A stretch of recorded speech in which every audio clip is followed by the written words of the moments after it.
Hello, and I'm glad to see you again in our lecture on avionics engineering.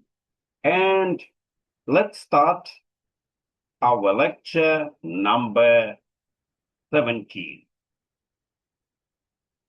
Lecture number 17. The topic of this lecture is ILS or MLS coupled autopilot control.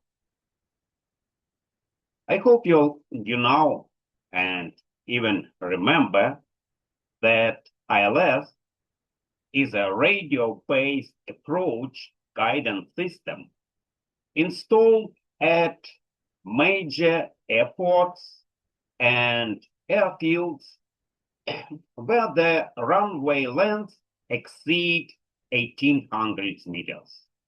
Exactly, yes, you're right. Exceed 1,800 meters, which provides guidance in poor visibility conditions during the approach to the runway.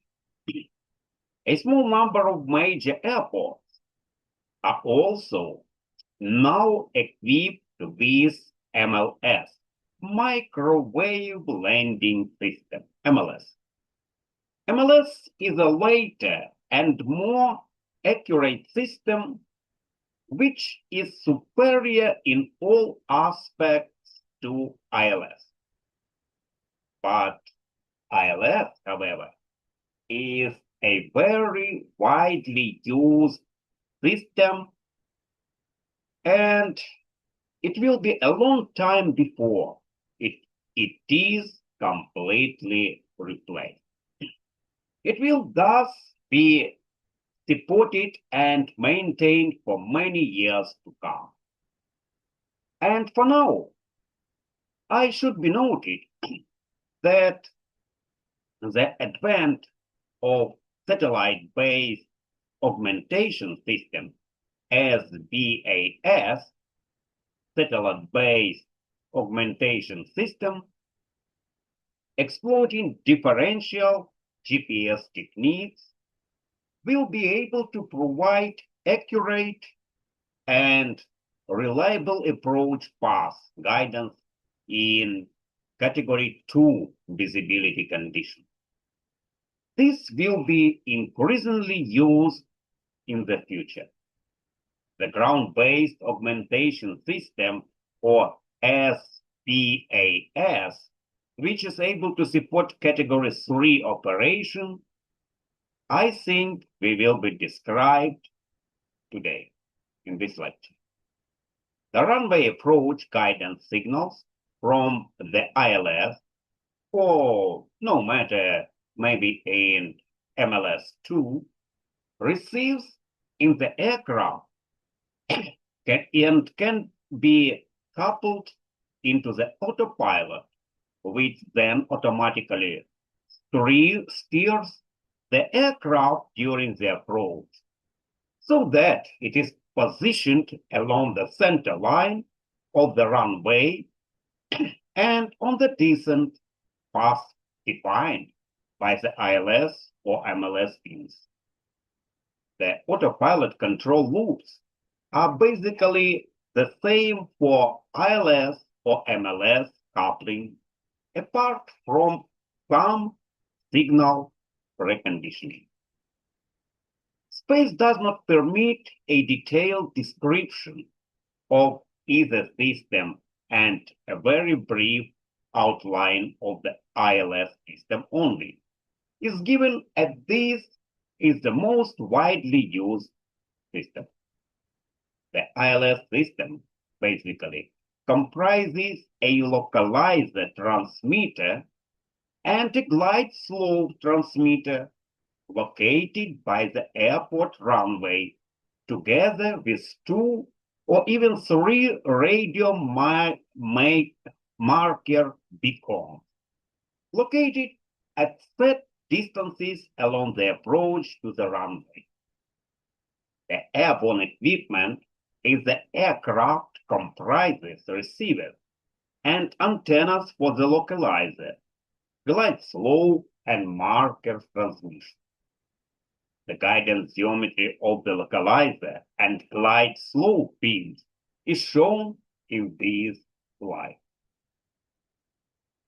The localizer transmission, a VHF frequencies, it's from 108 up to 122 megahertz, provides information to the aircraft as to whether it is flying to the left or right of the center line of the runway it is approaching. The localizer receiver output is proportional to the angular deviation gamma of the aircraft from the localizer beam center line, which is turn corresponds with the center line of the runway.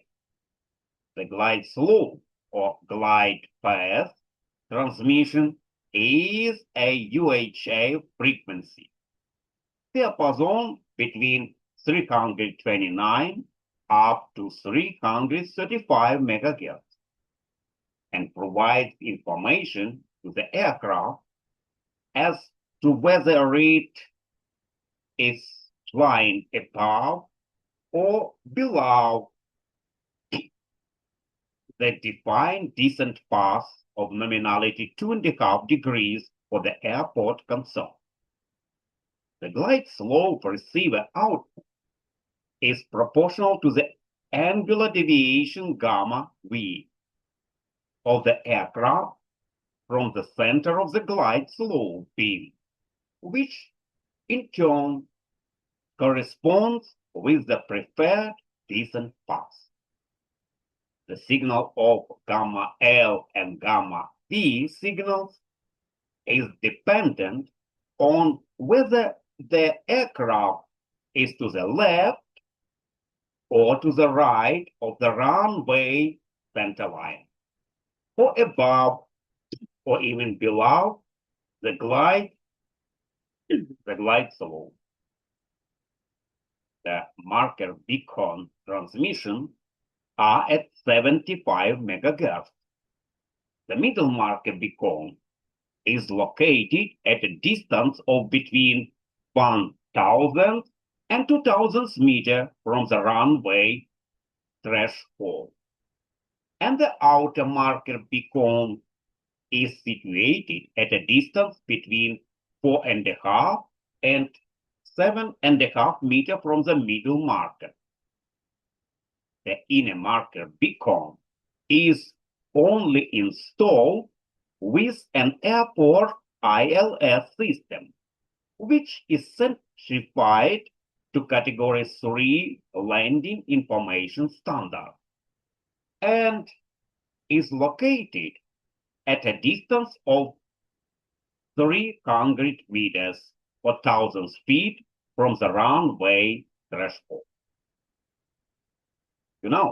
It should be noted that ILS does not provide sufficiently accurate vertical guidance information down to touchdown. The high limits and visibility conditions in which the autopilot can be used to carry out a glide slope coupled approach to the runway depends on the visibility category to which the autopilot system is certified for operation. The ILS ground installation standard, the runway lighting installation, and the airport's runway traffic control capability. Visibility conditions are divided into 3 categories, namely Category 1, Category 2, and Category 3, depending on the vertical visibility ceiling and the runway visual range, RVR, runway visual range. An automatic glide slope couple approach is permitted down to a height of 30 meters or 100 feet above the ground. but only if the following conditions are met. And first of all, there is a sufficient vertical visibility at a height of 100 feet with a runway visual range of at least 400 meters for the pilot to carry out a safe landing under manual control. This is according to Category 2 visibility condition.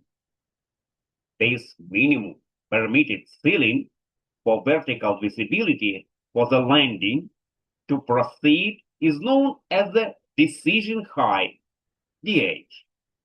And second condition, the autopilot system is certified for Category 2 operation.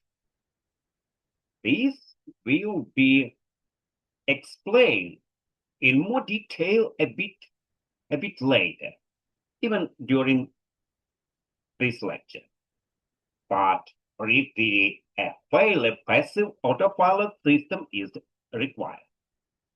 This is so that the pilot can take over smoothly in the event of a failure in the autopilot system. And hence, when the decision height is reached, the pilot carries out the landing under manual or automatic control. Alternatively, the pilot may execute a go-around maneuver to either attempt to land a second time or divert to an alternative airport or airfield. Next topics today's lecture, subtopics lecture, flight path kinematics. The mathematical relationship between the flight path velocity vector and the angular deviations of the aircraft from the guidance beam or beam errors. I hope you remember today we mentioned gamma L and gamma V are basically the same for the lateral and vertical plane. These relationships are derived below as they are fundamental to both the localizer and glide slope control loops. The particular parameters for each loop can be readily substituted in the general case, which is shown in this slide. Here you have the theta F is the angle between the flight path velocity vector Vt and the chosen special references axis. In the vertical guidance case, the reference axis is the namely horizontal axis. Are you agree with me? In the lateral case, the reference axis is the runway center line. Is it okay? Right. So theta B is, you can see here, is the angle between the center line of the guidance beam and the chosen reference axis. In the vertical case, theta B equals 2.5 nominally. And in the lateral case, theta B should be equal to 0. From this figure, it can be seen that the component of the flight path velocity vector normal to the side line and equal is Vt sine, in parentheses, theta B minus theta L. That is, we have u from theta B minus theta L. Theta B minus theta L, okay? So we may say SVT approximately equal u and theta B minus theta L. In this case, this difference theta b minus theta f becomes this very, very small angle. The rate of rotation of the sight line is thus equal u times theta b minus theta f divided by the r. R here is the slant range of the aircraft from the transmitter. So theta b is fixed, so that theta b dot, if it's constant, must be equal to 0, right? And hence, gamma dot will be equal u times in parentheses theta b minus theta f divided by r. And gamma will be equal integral from relation u over r times in parentheses theta b minus theta f to dt. The beam error gamma is the d over r. Here d small is the displacement of the aircraft center of gravity from the beam center line. And hence, r can be decreases. A given displacement produces an increase in beam error. For example, a displacement of 5 meters only at a range of 1500 meters gives a beam error of 3.3 milliradians. That is equal to 0.2 degrees. And at a range of 300 meters, the same offset produces a beam error only 1 degree. And the guidance sensitivity thus increases as the range decreases. So guidance sensitivity increases in case the range increases, as can you see from this equation here. Okay, nice. Next subtopic today's lecture, ILS, localize the coupling loop. The ILS localize the coupling loop of the pilot is shown in the block diagram in this slide. But should be noted that for the VOR coupling loop is basically similar. The range of the ILS localizer is much lower, however, and is usually less than 24 kilometers compared with up to 150 kilometers, 150 kilometers for VOR. The heading control loop is the same as that I described earlier in our lecture. So the heading angle psi is a reference relative to the runway center line bearing.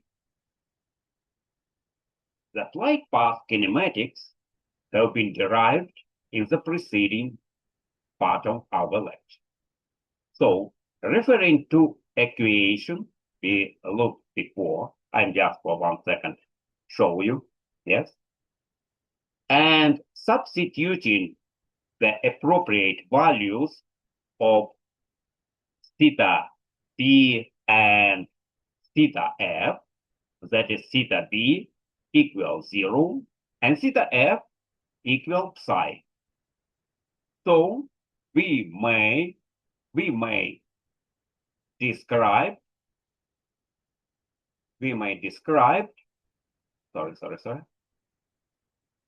as theta L dot, gamma L dot, it will be U times gamma over R. And gamma L, it's integral from U over R times psi times dt. And the relationship is shown namely in this block diagram.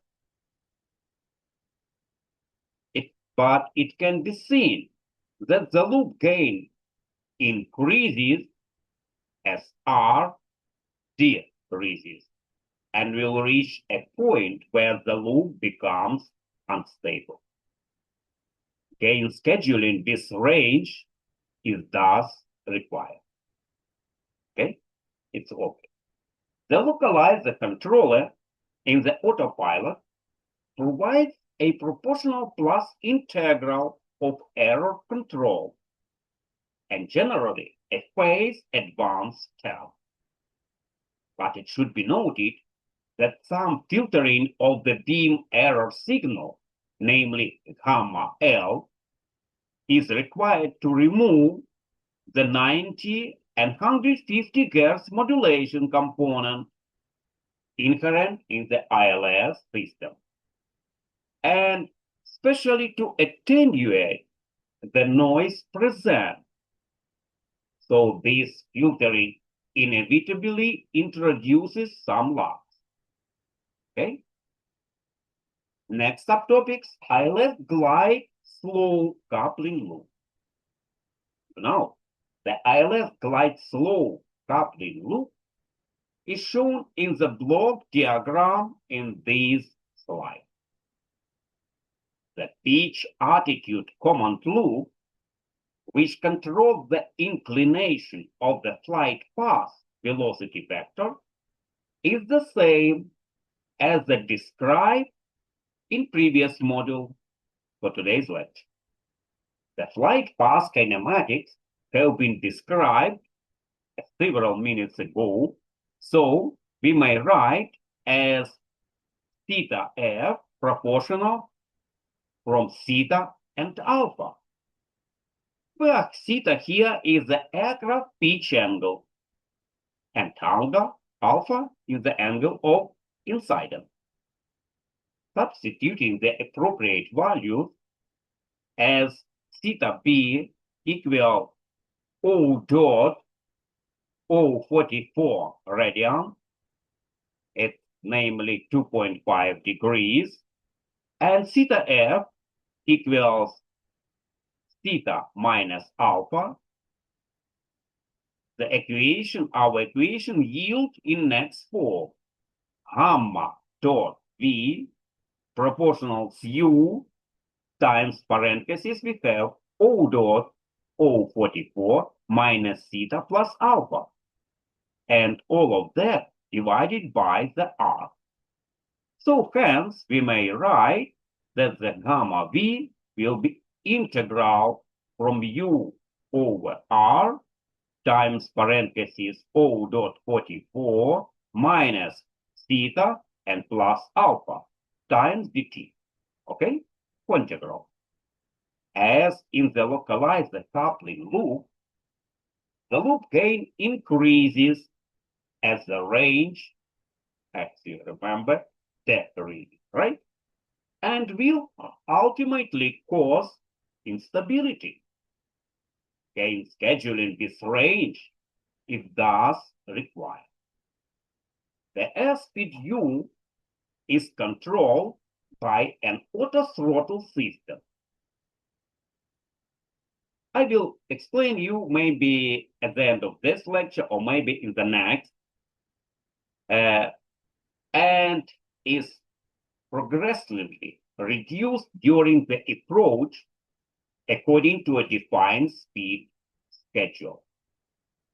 The glide slope controller generally comprises a proportional plus integral and phase advance control terms with a transfer function in the form of these you can see in this left part of this slide.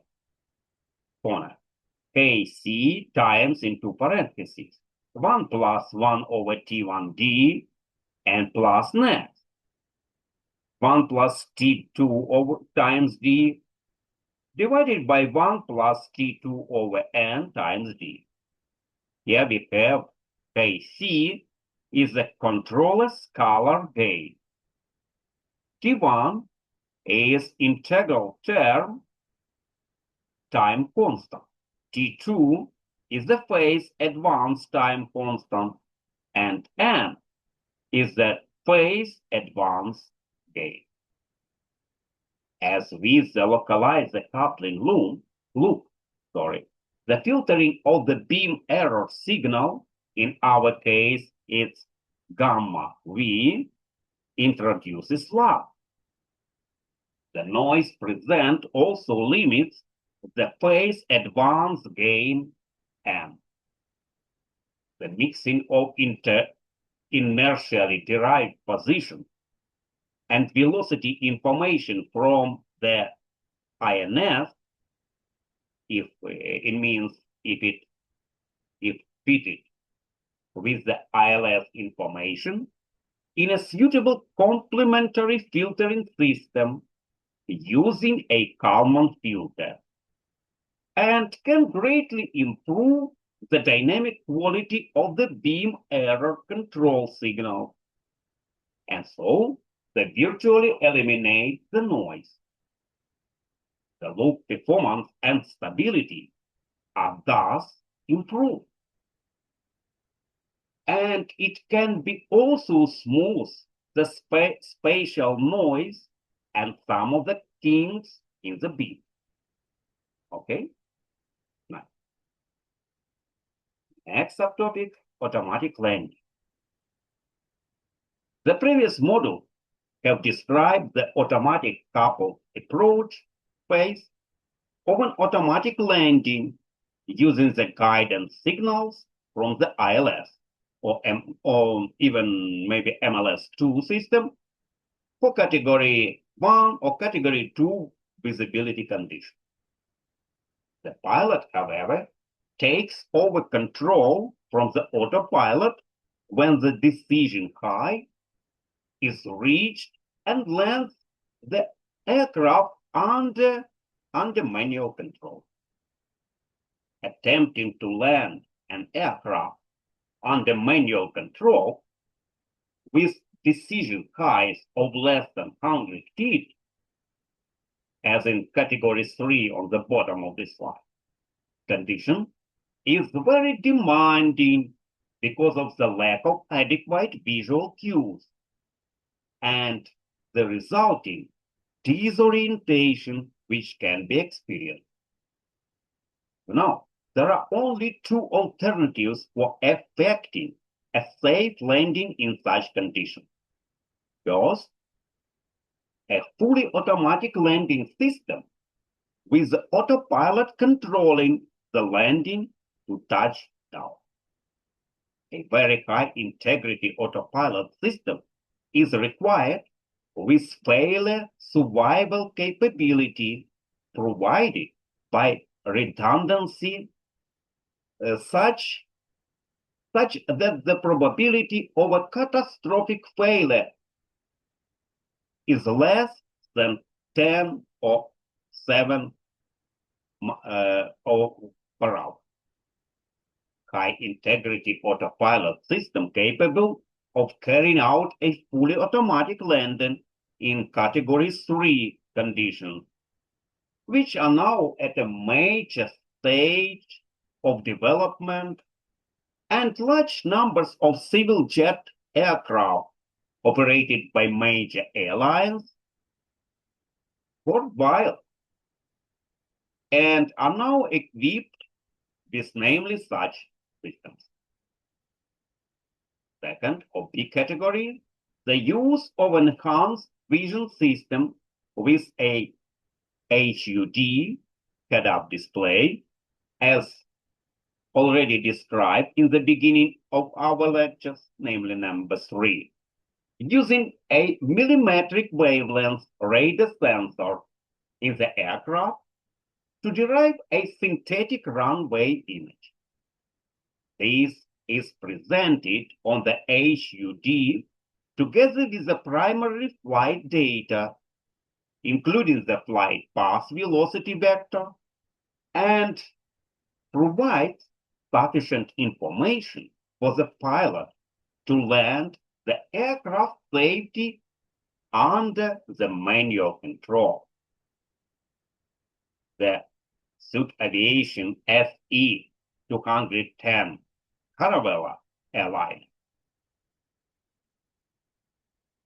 And sometime was in the past certified for Category 3 operation with a decision height of 50 feet around the same time as the Trident 3.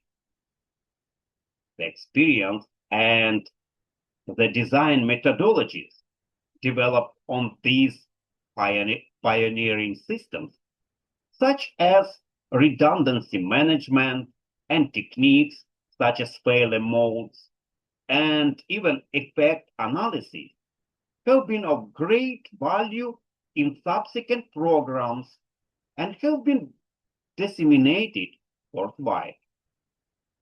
It is also noteworthy that much of the technology developed for high-integrity autopilot system has provided the base for the subsequent development of flight-by-wire flight control system.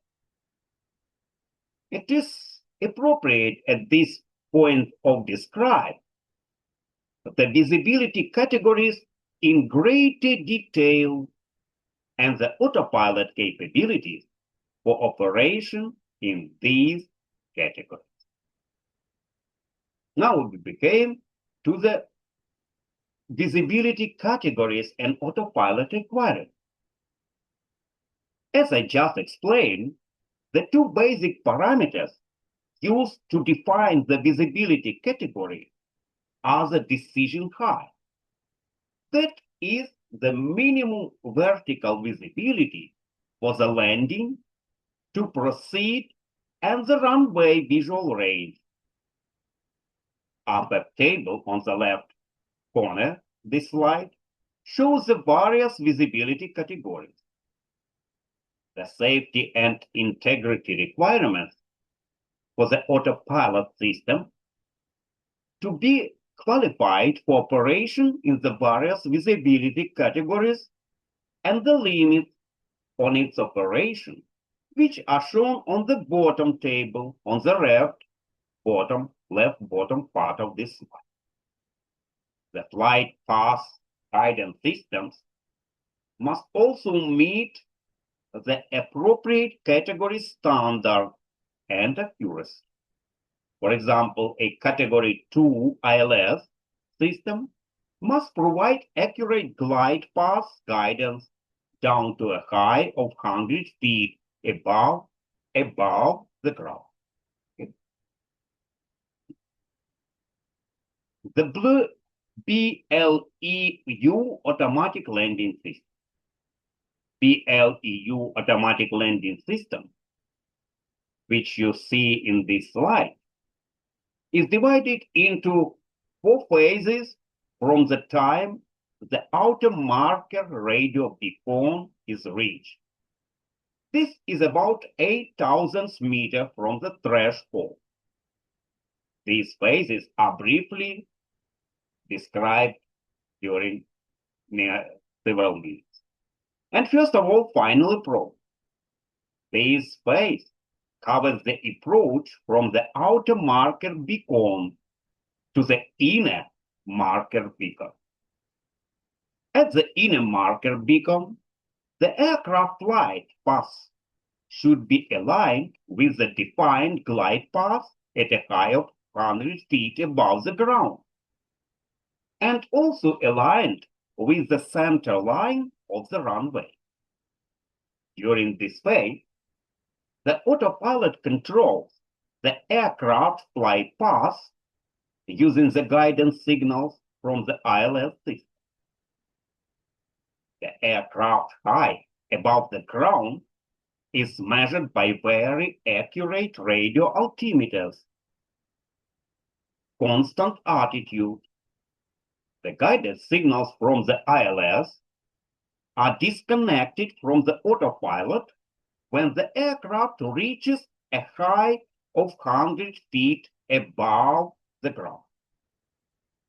The autopilot then controls the aircraft to maintain the pitch altitude and heading at the values set up during the approach until the high is reached at which the flare out is initiated. And next flare, the aircraft pitch attitude is controlled by the feedback of the radio altimeter derived high to produce an exponential flare trajectory. The flare is initiated at a high of around 50 feet, where the aircraft is over or very near the runway threshold. The aircraft is progressively rotated in pitch during the flare, so that the flight path angle changes from -2.5 and up to 3 degrees value at the start of the flare to the positive value specified for touchdown. The vertical velocity is reduced from typically about 10 feet per second at the start of the flare maneuver to around 1 or even 2 feet per second at the touchdown. And fourth, kick-off drift. Just prior to touchdown, a kick-off drift maneuver is initiated through the rudder control so that the aircraft is rotated about the yaw axis to align it with the runway. This ensures the undercarriage wheels are parallel to the runway center-line, so that no sideways velocity is experienced by the wheels when they make contact with runway. Okay? Automatic flare control. The phase of the automatic landing have just been described several seconds ago. The automatic control loops for pitch attitude and heading control during the constant attitude phase have been described earlier. Okay? So, the automatic flare control system, however, merits a bit further explanation.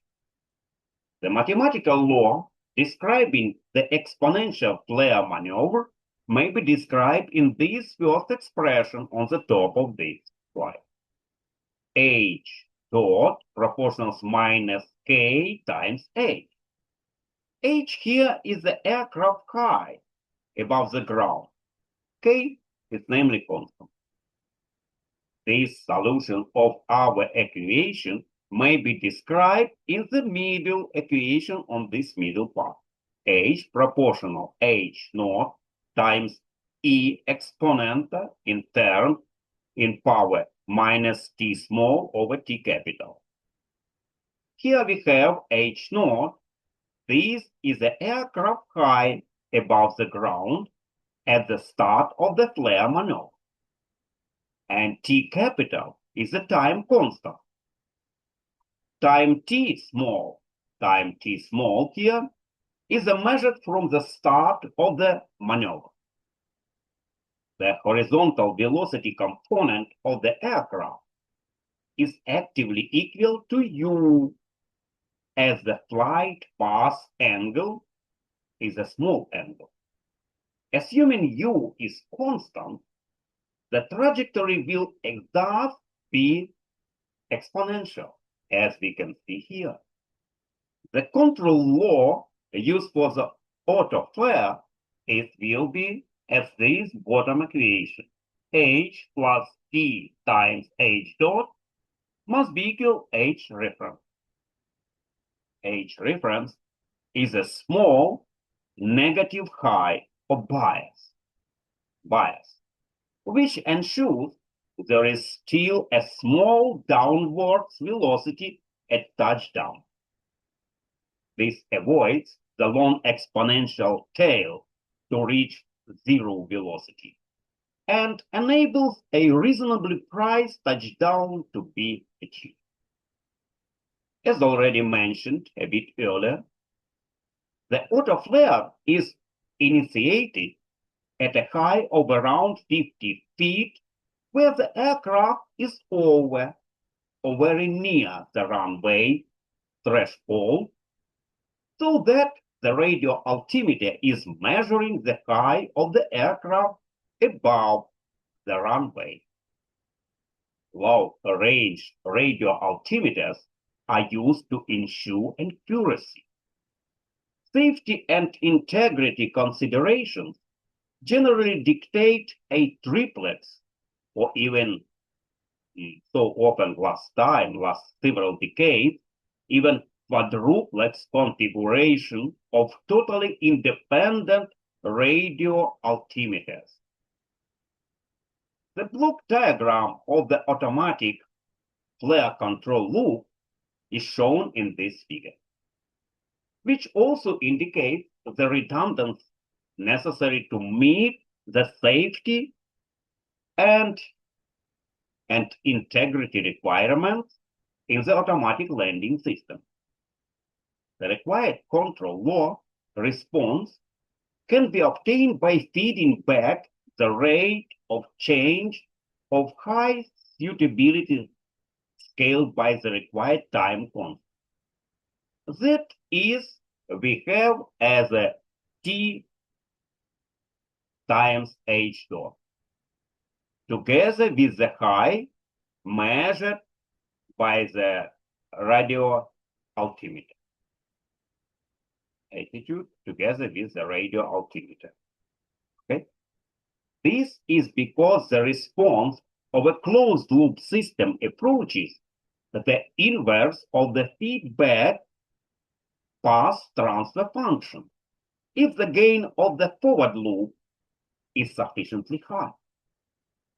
The aircraft high response thus approaches that of a simple first-order system with a transfer function 1 over transfer function 1 over 1 times TD at low frequency, where the forward loop gain is high. The H dot feedback term can be derived by differentiating the suitably smooth radio altimeter out. A filter is required to smooth the noise which present on the radio altimeter. Output to the differentiation process amplifies any high-frequency noise components which are present. The H-taught signal to obtain thus has lags presented in its response because of the smoothing filters required. An alternative and superior source of H dot can be derived from inertial mixing of the INS variable vertical velocity. And this is assuming there is adequate redundancy, for example, a triplex INS installation. The inertial mixing enables an H dot output to be obtained with an excellent dynamic response and loud noise component, as explained earlier in lecture number 6. The auto flare loop is a high-order system. Apart from the lags present in the filter radio altimeter signals, there are also the lags present in the response of pitch attitude command loop. This loop controls a dot, H dot, and its response is significantly slower at the low speed during the approach. A proportional plus integral control term is used in the auto flare controller to ensure accuracy, and some phase advance is generally provided. All of these need to compensate for the lags in the loop, and hence improve the loop stability and damping. The approach speed is typically around 65 meters per second, 430 kilonewtons, so that the vertical velocity at the start of the flare is around 65 sine 2.5 degrees. That is get us 2.84 meters per second, or 9.3 feet per second. The flare time constant is typically around 5 seconds, so that the vertical velocity is reduced exponentially from the ground around 2.84 meters per second at the start of the flare to about 0.6 meters per second at touchdown. The corresponding time to touchdown is around 7.7 seconds. And hence, assuming the approach speed stays constant, the touchdown point would be around 500 meters from the runway threshold. Okay? Next subtopic of today's lecture: satellite landing guidance system. The navigation position accuracy of 1 meter, which can be achieved with the differential GPS technique, is being exploited in the US for landing guidance with a system called the ground-based augmentation system. Hope you remember from beginning of our lecture, GBAS. So the ground-based augmentation system, when installed at an airport, will be able to provide the high integrity and accurate guidance necessary for landing in Category 3 visibility conditions. The equipment is simpler and less expensive to install and maintain than the instrument landing system ILS or microwave landing system MLS, so that GBAS life cycle operation costs are a fraction of the other systems.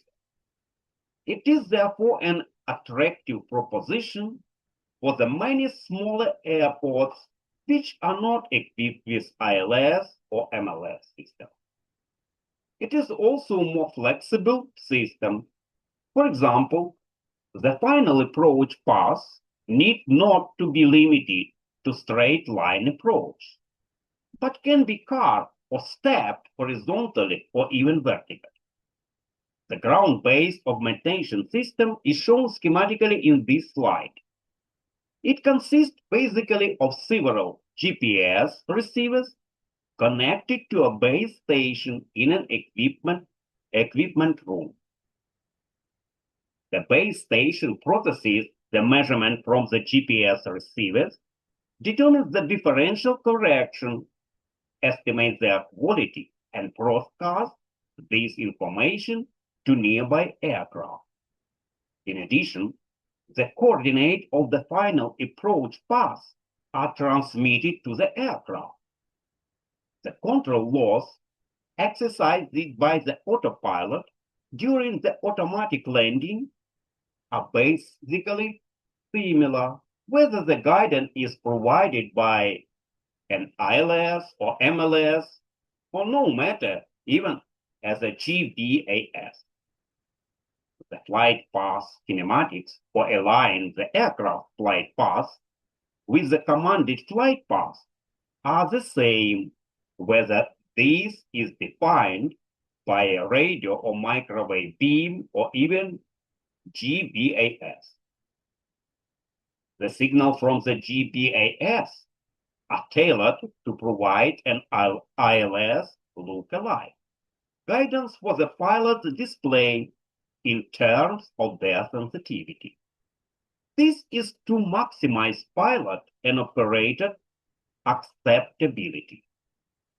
An optional provision is made in GBAS for additional ranging signals to be provided by ground-based transmitters called pseudolights, which can be installed to meet high availability requirements. Next subtopic today's lecture, speed control and auto-throttle systems. Control of the aircraft speed is essential for many tasks related to the control of the aircraft flight path. For example, the position of the aircraft relative to some reference point. The aircraft speed is controlled by changing the engine thrust by altering the quantity of fuel flowing to the engines by operating the engine's throttle.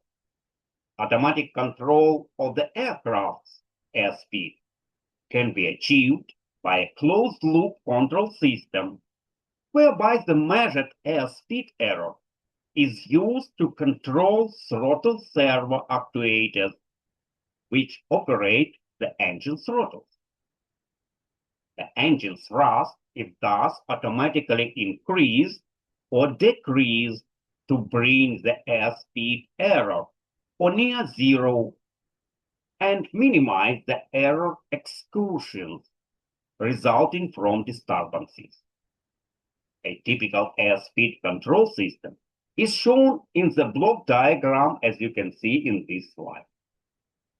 In any closed-loop system, the lags in the individual elements in the loop resulting from energy storage process, like accelerating inertia, and exert a destabilizing effect and limit the loop gain.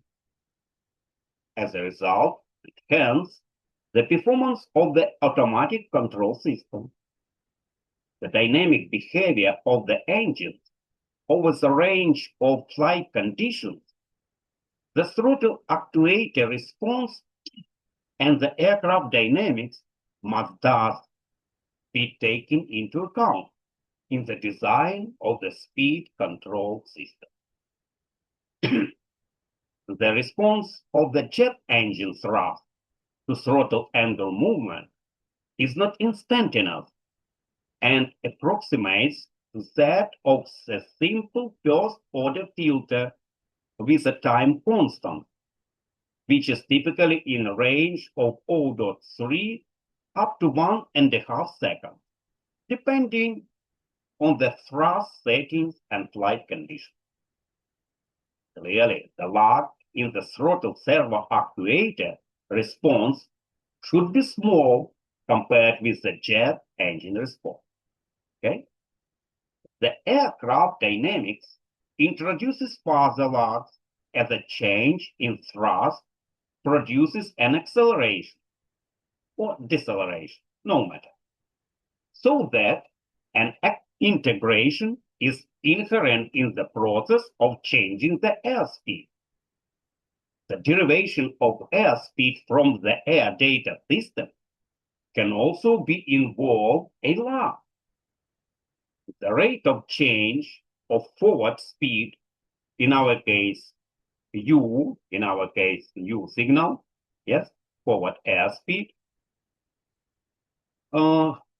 derived from a body-mounted accelerometer, which its input axis aligned with an aircraft's forward axis and can provide a suitable stabilizing term for the control loop.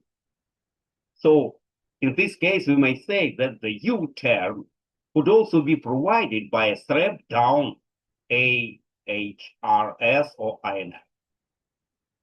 So proportionals plus integral, of course, control is usually provided to eliminate steady-state airspeed errors. A duplicate configuration is generally used so that the system fails passive, and the throttle actuator is declutched in the event of a failure, and the pilot then assumes control of the engine throttles. I think it's more than enough for today. And moreover, I hope you enjoyed today's lecture, and I'm looking forward to seeing you next time to continue study our favorite course. Okay? Bye.